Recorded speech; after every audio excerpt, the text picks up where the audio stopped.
This is the web series For the Love of BIM, promoting Barbados, everything Bajan Canadian, and everything Canadian Bajan. Welcome to the Boxing Day episode of the web series For the Love of BIM. I am your host, Consul General Sonia Marvel Carter, and Christmas Day is gone. How did you spend your Christmas?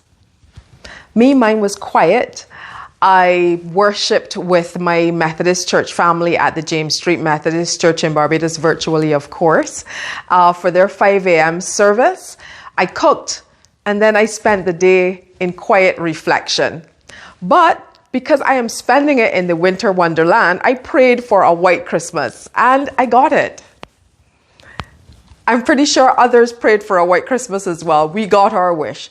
So let me get on with this episode because I don't want to waste a moment of the snow nor the daylight. I am going outside to build a snowman or make a snow angel, whichever. But I'm going to do something in the snow today. Maybe what we can do is when I build my snowman, I can post it. Maybe you can build your snowman. All of those who are in the winter wonderland, you can build a snowman, post it and tag me. We can see whose snowman looks the best. How about that? Just kidding. But we have to have some kind of fun. So enjoy the winter if you are here in Canada or in some part of the north where you're experiencing snow and the cold weather.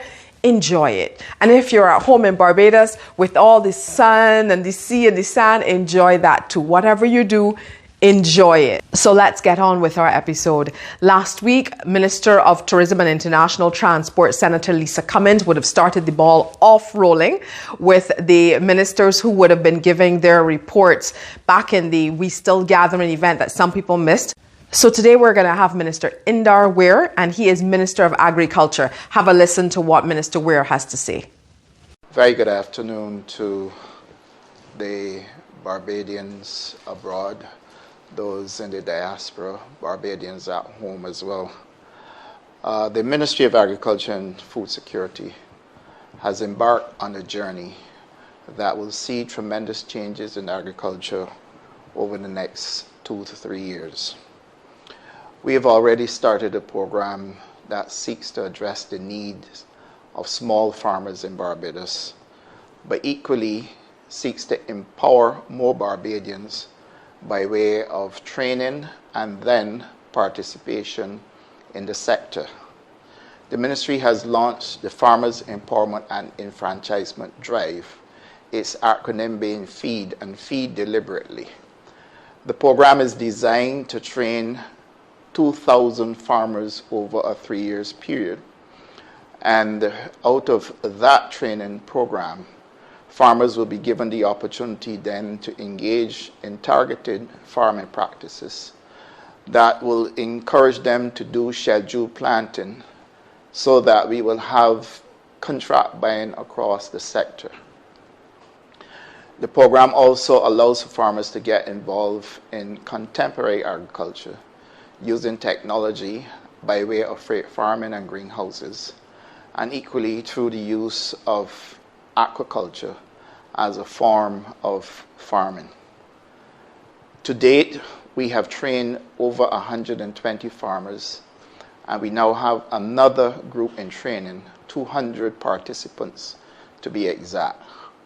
We have also placed farmers in fields, and we have also worked with farmers to set up greenhouses, and we are running a program through the Agriculture Development Fund that allows farmers to be able to take a freight farm on a lease-to-own basis. What this basically does is give the farmer a chance to start without any startup capital. The government would underwrite the costs, and then post-harvest, a repayment plan will be in place over a period of time. What this program does is that it allows for small farmers to participate, but not just participate, to say, I want to participate, but participate meaningfully in that they would now have a chance to find ready markets for their produce. Through the BADMC Pack House, farmers will be able to move 40% of their produce directly to the BADMC. They would then be given support in order that they may be able to sell to the supermarkets as well. And from my knowledge of the sector, many farmers are already producing and selling to supermarkets as well as fast food restaurants and other restaurants across Barbados. We have also committed to making sure that 60% of government's procurement will go to farmers within the feed program and to farmers generally across Barbados. So that takes care of small farmers, but equally it takes care of getting scale within the sector. As far as modern technology is concerned, we have already had several farmers in Barbados who have moved to greenhouse technology, who have moved to freight farming, and we're trying to scale that up as well. In terms of being able to export, we have had challenges in terms of penetrating the European market simply because we do not have our sanitary and phytosanitary measures in place. The Cabinet of Barbados has recently agreed to making sure we have those measures in place, and a unit is to be established where we would then put all the legislation in place and then make it possible for our fisher folk to be able to export into the European market, and equally those involved in poultry farming. In terms of the expansion of the industry, Barbados is poised to see increased production overall. We have just had a 16% increase in non-sugar agriculture for the period January to July. And we are now going to implement a program which seeks to provide consistency and supply of water to farmers in the dry season by the way of introduction of water harvesting. And dams will be created at St. Philip in the east, as well as St. Lucie in the north, to start with, so that farmers will have a consistent supply of water in the dry season. And this will be for those farmers who are involved in open field farming. Farmers who use greenhouses or freight farming will be involved in farming that is less water intensive since it's a revolving system. And so therefore in Barbados, as a water scarce country, we are addressing the problems that would plague farming in terms of drought periods through the introduction of water harvesting in Barbados. So several things are being done to make sure that, one, there is growth in the sector. Two, we get scale so that we can then move to the next level, which is agro-processing. And we are currently in conversation in terms of where we can locate agro-processing facilities. And it may very well be a conversation on whether the agro-processing will take place in Barbados or offshore. And that's the reason why we are pursuing the Brokopondo agreement with Suriname, to make sure that we look at all possibilities to expand not just primary agriculture produce, but also process agriculture to develop agribusiness. And of course, we are then expanding our black belly sheep program to reach as many as 1 million heads over a 7 years period, using Barbados and Suriname as a base. And then that would also give us the total value chain, so that we do not only create opportunities for farmers, but for those people who want to be involved in leathercraft, etc., through the use of the hides. Then we create another industry and create a total value chain using the Barbadian black belly sheep. So these are the plans that would take Barbados forward, it would take the sector forward, and create greater opportunities for people involved.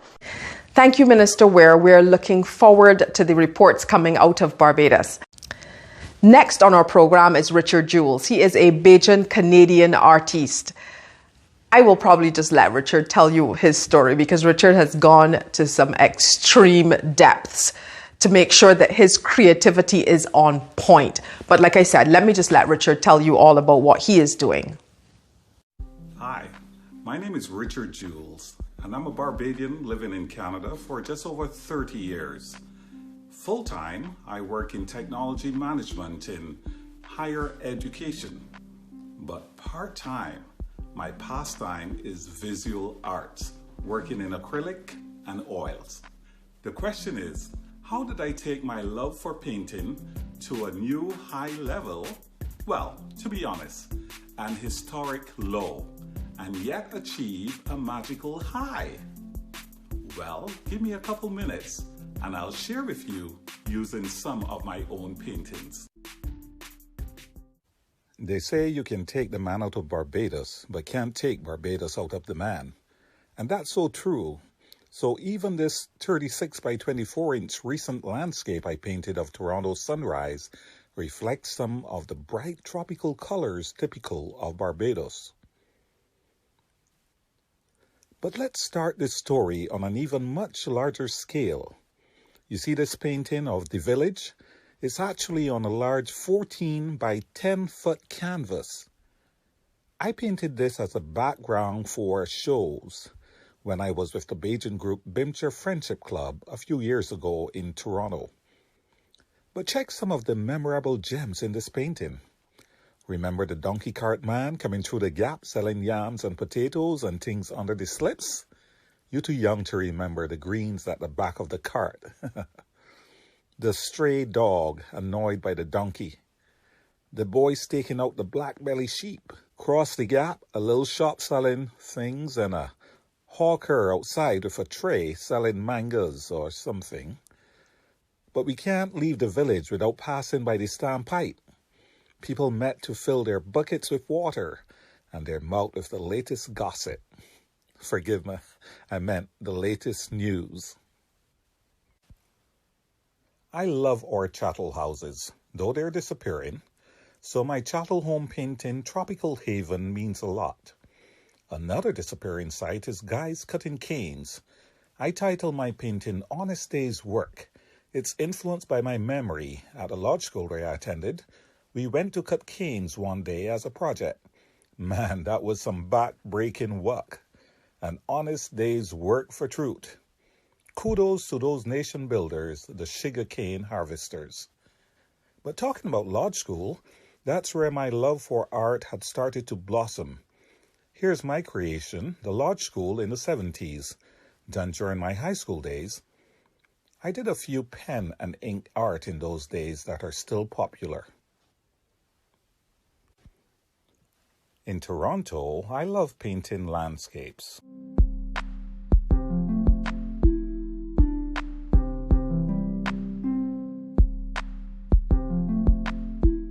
I'm among a group of artists who provide paintings to brighten up some of our hospitals in Toronto. When patrons purchase these paintings, the hospital's charity also benefits. So how does growing up in Barbados still influence my artwork? Well, it's because of my never-ending love for our sea, sun, and blue skies. You know the old saying, people say the sea ain't got no back door? Well, I still like the sea real bad. So that explains lots of water, beach, and boats in my work. Whenever I visit Barbados, I do some paintings. When time allows, I lead groups in paint night sessions. A couple years ago, I had fun doing a paint night on the island in aid of charity. So what's that extraordinary thing that I did with my art that no other Bajan, as far as I know, has done? And to which level did I really take it? Hold on, let me tell you now. Well, a few years ago, I started scuba diving and enjoying it. So why not combine the two? Painting 40 or 50 feet below the surface of the water. Hold your breath. We're going to do the underwater painting at the reef, and then later on we're going to hit a wreck. Got these colors.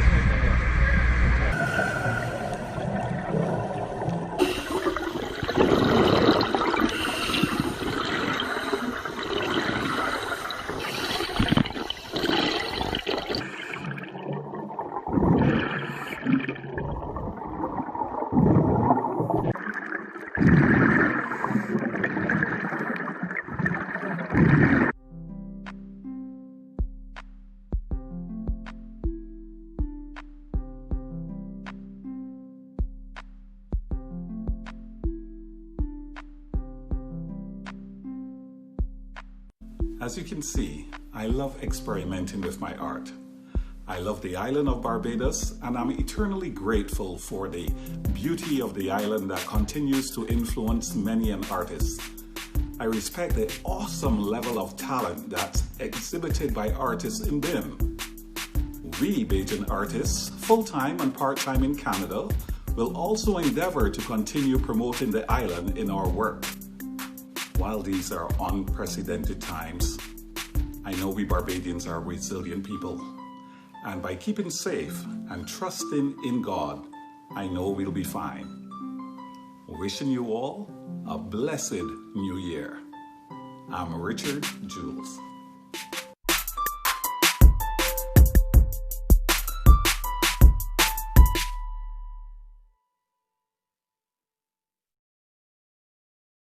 Thank you, Richard, for sharing your art and your creativity with us. We want you to keep on producing those wonderful pieces, keep on assisting people, and keep on representing Barbados. Very well done. Thank you.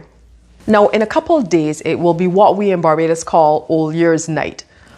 How are you spending your Old Year's Night? Or as they say here in Canada, your New Year's Eve. And while I expect it's going to be very low-keyed for many people, for me, I'm going to be worshiping virtually again with my Methodist family. But for a particular family and couple, a Bajan-Canadian couple here, it's going to be extra special. For David and June Griffith, it is going to be extra special because they will be celebrating their 50th wedding anniversary. Yes, 50 years. So congratulations to Uncle David and Auntie June. May you have 50 more years of marital bliss. From the entire Fuhdeloveuhbim family, we congratulate you on this milestone, and we wish you and your family, your children and your grandchildren, a wonderful celebration and a fantastic 2021. I also want to give a big shout out to the Manson family here in Canada. Ernie, the patriarch, his birthday is on Christmas Day, so he celebrated yesterday. But they had a double celebration because it was also baby's first Christmas. They welcomed a brand new granddaughter to the fold, or to the family, on September 27th, I think it was. So this was baby's first Christmas. So Ernie, you celebrated. Ernie and Cheryl, your granddaughter, was there. Ashley and Kareem, congratulations on the birth of your daughter in September. And like I said, I'm sure the family had a wonderful, wonderful Christmas. Well, that's all the time we have, folks, because I am very, very eager to get outside there in that snow. I'm eager to get out there. But before I go, I just need to give you one last stocking stuffer for the year. And the final in our Christmas stocking collection for 2020 is the gift of forgiveness. People may hurt us, but the longer we hold on to hard feelings, the more we hurt ourselves. Let it go. What's in your stocking? Thank you so very much, Deborah, for the stocking collection for 2020, and we look forward to more inspirational quotes and bits of information from you in 2021. I wish each and every one of you and your families a blessed 2021. Next week's episode will be in a new year. We will have a brand new episode. Looking forward to it. Thank you for being with us in 2020. Stay safe, and I'll see you next week.